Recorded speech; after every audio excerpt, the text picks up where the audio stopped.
हमने डिफेंस में भी पूरा पूरा जो है वो हिस्सा डाला और अल्लाह ताला के फजल करम से पाकिस्तान को एटमी कुव्वत बनाया।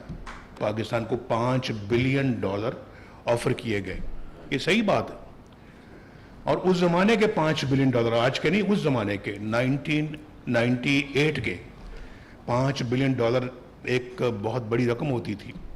तो वो ऑफर किया जी कि हम आपको ये देते हैं, आप एटमी धमाके ना करें।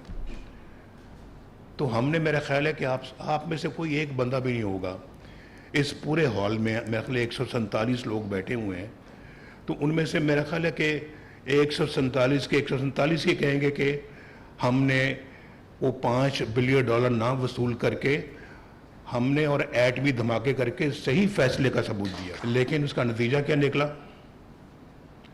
उसका नतीजा निकला कि परवेज़ मुशर्रफ साहब ने मुल्क में मार्शल लॉ लगा दिए, जाली मुकदमे भुगते। आप जानते हैं 27 साल की सज़ा मुझे सुनाई गई कराची कोर्ट से, और उस सज़ा को सज़ाए मौत में तब्दील करने के लिए हाई कोर्ट कराची में मेरा मुकदमा जो है हुकूमत ने दायर किया। नवाज शरीफ को हर कीमत पर सजा देनी है और पानी पीटीआई को लाना है। मेरे पास साबिक चीफ जस्टिस साकिब निसार की ऑडियो मौजूद है। कायद नून लीग मियां नवाज शरीफ का बड़ा इंकिशाफ, कहा कि एजाजुल हसन और मुजाहिर नकवी मुस्ताफी क्यों हुए, इनके खिलाफ केसेस चलने चाहिए। मरते दम तक पूछता रहूंगा कि मुझे क्यों निकाला। जानना चाहता हूं कि मुतअद्दिद बार हमारी हुकूमत का तख्ता क्यों उल्टा गया। एटम बम ना बनाने के लिए $5 अरब की ऑफर ठुकराने पर मार्शल लॉ लगाया गया। एटमी कुव्वत बनाने पर सजाए मौत दिलाने की कोशिश की गई। 2013 में हुकूमत संभालने के बाद सबसे पहले बानी पीटीआई से मिलने गया। बानी पीटीआई से कहा कि 35 पंक्चर छोड़ें, आए मिलकर मुल्क की तरक्की के लिए काम करते हैं। कायद नून लीग मियां नवाज शरीफ का सेंट्रल वर्किंग कमेटी इजलास से खिताब, कहा कि मुझे ताउन का कहकर डी चौक में धरना शुरू कर दिया। चाहते तो 2013 में खैबर पख्तूनख्वा में भी हुकूमत बना सकते थे। कायद नून लीग से बरतानवी हाई कमिश्नर भी मिले। नवाज शरीफ की समाजी शोबे की तरक्की के लिए काविशों को सराहा।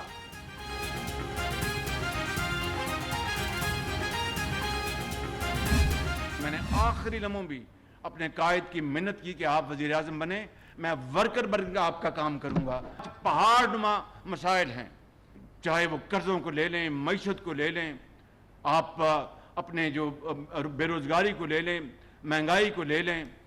आपने तो मईशत को 6.5 पे छोड़ा था, आपने ग्रोथ जो उसकी तरक्की थी GDP की, आपने तो महंगाई को 3.5% पे लेके आए थे। आपने अपना पाकिस्तान में 20 घंटे की लोड शेडिंग का खात्मा कर दिया था।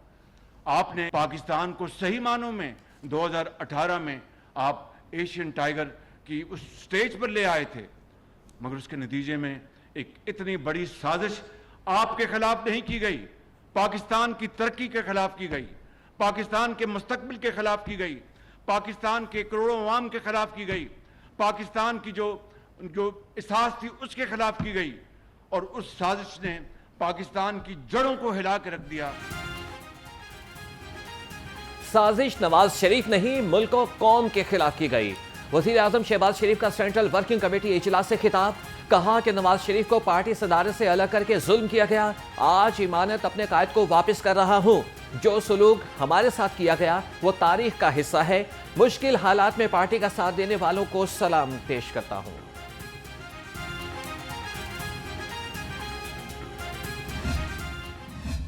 तो मुझे खुशी है कि यहाँ पर भी हमारी जो बच्चे हैं, नौजवान लड़कियाँ हैं, लड़के हैं, उनको आला तालीम के मौके भी मिलेंगे। और उसके साथ साथ एक हिस्सा इसका फिल्म सिटी है, जिसमें लेटेस्ट टेक्नोलॉजी के साथ जो लोग फिल्म के अंदर करियर को परस्यू करना चाहते हैं उनको वहाँ पर अपॉर्चुनिटीज़ मिले, प्रोडक्शन हाउसेस उनके लिए मिले, उनको वहाँ पर ट्रेनिंग मिले कि जो इन्वेस्टर्स यहाँ पर इन्वेस्ट करना चाहते हैं आईटी बिजनेसेस के अंदर, नवाज शरीफ आईटी सिटी के अंदर, उनके लिए ये बेहतरीन अपॉर्चुनिटी है। उसकी वजह ये है कि हमने टैक्स के लिए 10 साल इसको टैक्स फ्री कर दिया है। नौजवानों को अपने पांव पर खड़ा करना मकसद है। नवाज शरीफ ने जदीद पाकिस्तान की बुनियाद रखी थी। आईटी सिटी 10 साल के लिए टैक्स फ्री है। वज़ीर आला मरीम नवाज का Nawaz Sharif IT city project की इफ्तिताही तकरीब से खिताब, कहा कि नौजवानों को आला तालीम की सहूलत मुयस्सर आएगी। IT में इन्वेस्ट करने के लिए बेहतरीन मौका है।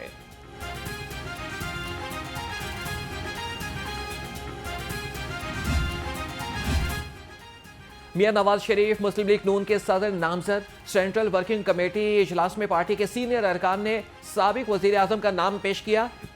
28 मई को मरकजी मजलिस आमला के इजलास में नवाज शरीफ की सदारत की तौसीक की जाएगी। 28 मई तक वजीर आजम शहबाज शरीफ कायम मुकाम सदर मुस्लिम लीग होंगे। सूबाई सदर मुस्लिम लीग नून पंजाब राना सनाउल्लाह पार्टी के चीफ इलेक्शन कमिश्नर नामजद।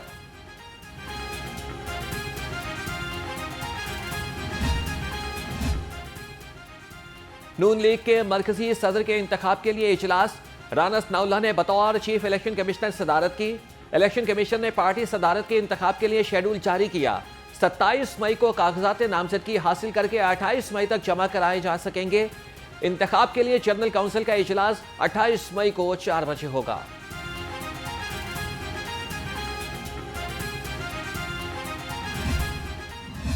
हमें क्या एतराज है? अगर एस्टेब्लिशमेंट उनसे बात करती है तो वो करें बात। हमने कब रोका है उनको? सर उनका झगड़ा वैसे एस्टेब्लिशमेंट से शुरू से एस्टेब्लिशमेंट से है ना। वो एस्टेब्लिशमेंट को कहते थे कि आप हमारा साथ दें, हम जो है वो अपोजिशन को ख़त्म करना चाहते हैं। जब एस्टेब्लिशमेंट ने साथ नहीं दिया तो फिर उन्होंने कहा कि ये वीर जाफर हैं, वीर सादक हैं, घर में डाकू आ गए हैं, ये चौकीदार बाहर खड़ा है। ये सारी बातें लोगों के इल्म में है। वैसे ही 30 मार खां है, हवाई फायरिंग कर रहा है और उसने करना गुना कुछ नहीं है।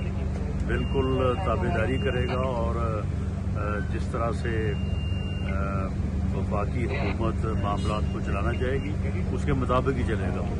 ये सिर्फ हवाई फायरिंग है, कोई ऐसी बात नहीं।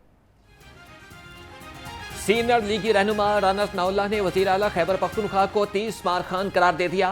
राना सनाउल्लाह ने कहा कि वजीर आला खैबर पख्तूनख्वा हवाई फायरिंग कर रहे हैं, करना कुछ भी नहीं। खैबर पख्तूनख्वा हुकूमत वही करेगी जो विफाक कहेगा। मैं समझता हूँ ये जो इस वक्त असर है कि मुतंजन बना वो नहीं है। वो 16 महीने में मुतंजन था, लेकिन अब तो बड़े सही फैसले हो रहे हैं। सही शहबाज साहब की अब क्या वन डिश है? नहीं, वन डिश तो नहीं है, लेकिन पूरी यूनिटी के साथ कबीना फैसले कर रही है और उसके रिजल्ट आपने देखे हैं कि महंगाई और हर शोबे में आपको बेहतरी नजर आ रही है। आपने पहले जब वज़ीर आला नहीं भी थे और अब पिछले जब इनकी ये MNA थे उस वक्त भी कभी उनसे कोई अकल की बात सुनी थी आपने? वजीर आला खैबर पख्तूनख्वा अली अमीन गड्डापुर जब वजीर आला नहीं थे तब भी उन्होंने कोई अकल की बात नहीं की थी। विफाकी वजीर राना तनवीर कहते हैं कि PTI वाले फजूल बात करेंगे तो उनको जवाब जरूर देंगे।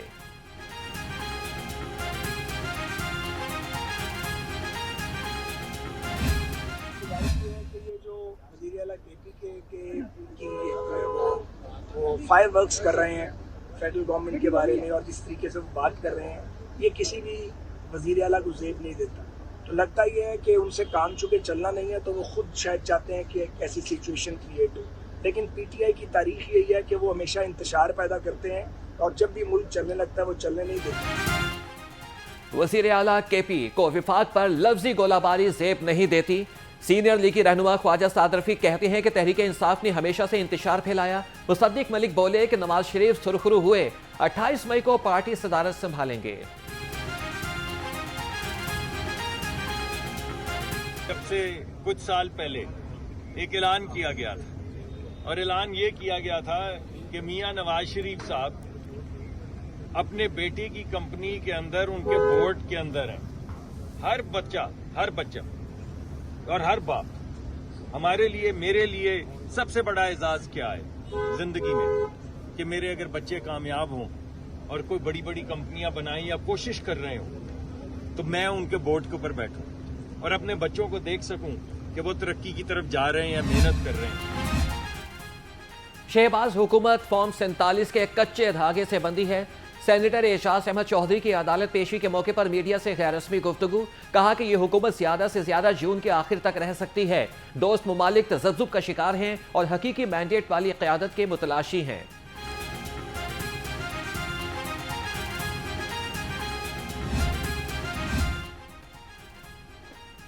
लोगों को डरा धमकाकर बानी पीटीआई की मोहब्बत पर कांटा नहीं लगाया जा सकता।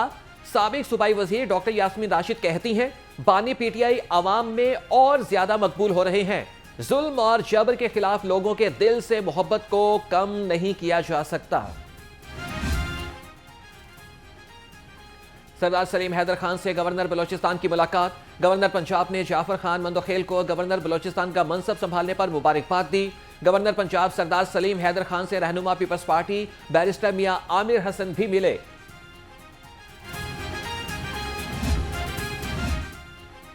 मुल्क को माशी तौर पर मुस्तहकम बनाना हुकूमत की अव्वलीन तरजीह होनी चाहिए। गवर्नर केपी के फैसल करीम कुंडू की विफाकी अब्दुल अलीम खान से मुलाकात। निजकारी, सरमायाकारी और मवासलात की सियासी सूरत हाल पर तबादला ख्याल। दो तीन जो इश्यूज हैं जो मीडिया जो है वो जानना चाहता है, इस्तेकाम पाकिस्तान पार्टी के हवाले से, चूँकि एक जमात की रीस्ट्रक्चराइजेशन चल रही है और अलीम खान साहब की क़यादत में पंजाब में नई हमारी जो बॉडी है वो अनाउंस हो चुकी है और राना नज़ीर साहब को पंजाब की सदारत के साथ शोएब सिद्दीकी साहब एज ए जनरल सेक्रेटरी अपनी जिम्मेदारियां संभाल चुके हैं। अब्दुल अलीम खान आवाम की फलाह बहबूद के लिए कोशा हैं। मरकजी रहनुमा IPP फिरदौस आशिक अवान कहते हैं कि अवामी मुश्किलात के हल के लिए हमारी पार्टी किरदार अदा कर रही है। किसानों के मसाइल हल करने के लिए भी हुकूमत से बात हो रही है।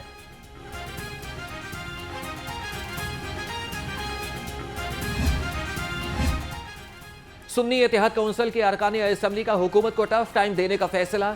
कल असेंबली इजलास में सुन्नी इत्तेहाद काउंसिल के अरकान हत्तक के इज्जत बिल के हवाले से एहतजाज करेंगे। अरकान असेंबली का मॉल रोड पर भी एहतजाज रिकॉर्ड कराने का फैसला।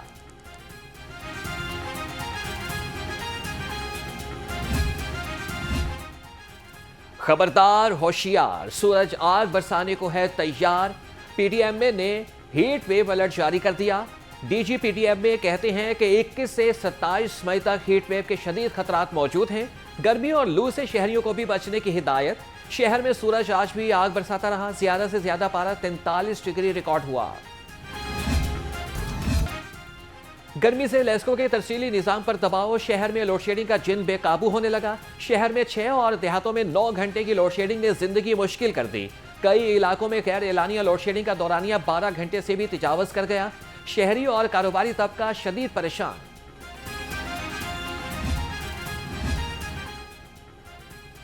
मॉडल टाउन कचहरी 2 रोज से बिजली से महरूम। ट्रांसफार्मर खराब होने पर तीनों ब्लॉक्स में पानी की सप्लाई बंद। साइलिन, वकला और मुल्जिमान पानी को तरस गए। शदीद गर्मी में बख्शी खाने में कैदियों का बुरा हाल। साइलिन और अदालती अमले को मुश्किलात का सामना। सूरज ने आंखें दिखाई तो शहरियों ने भी नहर में खूब डुबकियां लगाईं। शहरियों की बड़ी तादाद गर्मी से बचने के लिए नहर पर पहुंच गई। बच्चों का कहना है कि गर्मी बहुत ज्यादा है, तरोताजा होने के लिए नहर में नहा रहे हैं। ठंडे मशरूबात के स्टॉल्स पर भी शहरियों का रश।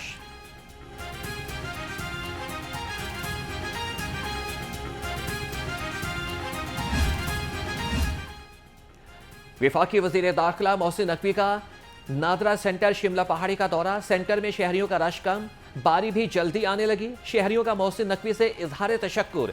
मोहसिन नकवी ने मुख्तलिफ काउंटर्स पर शहरियों से मुलाकात की और मसाइल पूछे।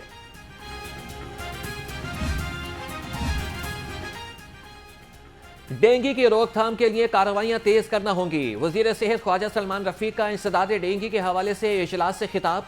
कहा कि डेंगू वायरस का फैलाव रोकने के लिए इंतजामिया को जिम्मेदारी लेना होगी। इंसदाद डेंगू टीमें लार्वा की तल्फी को यकीनी बनाएं। पंजाब की जेलों में बिजली की जरूरियात सोलर से पूरी करने का फैसला। लाहौर समेत सूबा भर की जेलों में सोलर सिस्टम की तनसीब के लिए फंड्स मांग लिए।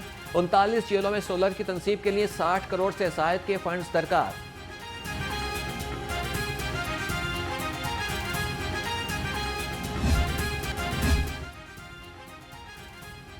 बशकीक में फंसने वाले पाकिस्तानी तुलबा की वतन वापसी शुरू। बशकीक से 30 पाकिस्तानी तुलबा गैर मुल्की परवाज से लाहौर पहुंच गए। वज़ीर दाखिला मोहसिन नकवी ने एयरपोर्ट पर तुलबा का इस्तकबाल किया। बशकीक में फंसे तुलबा और मुसाफिरों को वापस लाने के लिए मजीद परवाजें चलाने का भी फैसला।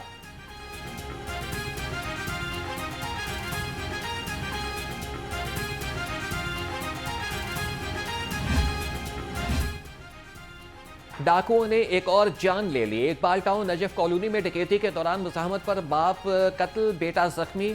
शोएब बैंक से पैसे निकलवा कर घर जा रहा था, डाकुओं ने पीछा किया। घर के दरवाजे पर डाकुओं ने शोएब पर फायरिंग कर दी। बाप बचाने आया तो डाकुओं ने सीने में गोली मार दी।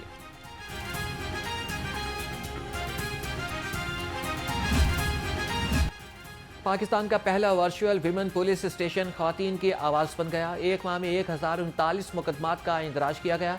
ख्वातीन ने 6294 केसेस में मदद हासिल की।